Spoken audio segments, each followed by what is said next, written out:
ஆகையால் நீங்கள் தேவ வசனத்தை எங்களாலே கேள்விப்பட்டு ஏற்றுக்கொண்ட போது அதை மனுஷர் வசனமாக ஏற்றுக்கொள்ளாமல் தேவ வசனமாகவே ஏற்றுக்கொண்டதினாலே நாங்கள் இடைவிடாமல் தேவனுக்கு ஸ்தோத்திரம் செலுத்துகிறோம்.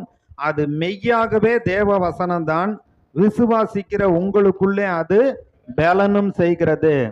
அதாவது பவுல் அவர் பிரசங்கிக்கிற அந்த வார்த்தைகள் அது தேவ வசனம்தான், தேவ வசனமா நீங்க ஏற்றுக்கொண்டீங்க, அது மெய்யாகவே தேவ வசனம்தான். அந்த வசனம் பார்த்தீங்கன்னா விசுவாசிக்கிற உங்களுக்குள்ளே பலன் செய்கிறது. பலன் இல்லையா? சொல்றோம், ஒண்ணுமே பலன் சத்தே இல்லை. சத்து மாத்திரை சாப்பிடு, இந்த டானிக்கையெல்லாம் வாங்கி குடி, இல்லை இந்த வைட்டமின் குறையா இருக்கு, இதுக்கு ஏற்றா போல இதெல்லாம் மருந்தெல்லாம் வாங்கி சாப்பிடுன்னு சொல்றாங்க.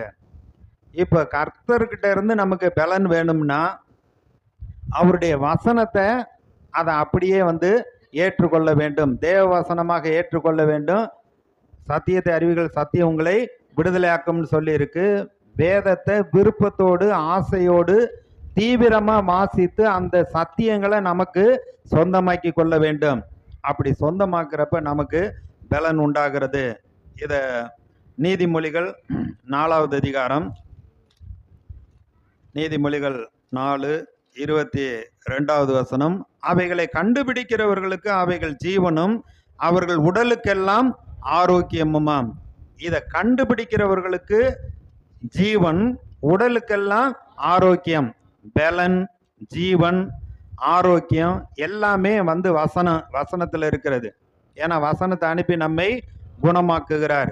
இன்னும் நிறைய வாக்குத்தத்த வசனங்கள் இருக்கு. என் நாமத்துக்கு பயந்திருக்கிற உங்கள் மேல் நீதியின் சூரியன் உதிக்க அதன் சட்டையின் கீழ் ஆரோக்கியம் உண்டு அப்படிங்கிறாரு.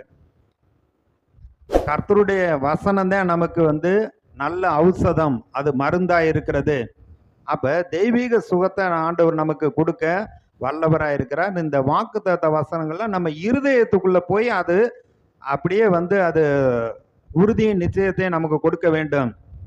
அவர் நம்முடைய அப்பத்தையும் தண்ணீரையும் ஆசீர்வதித்து வியாதிகளை நம்மை விட்டு விலக்குவேன் என்று சொல்லி இருக்கிறார்.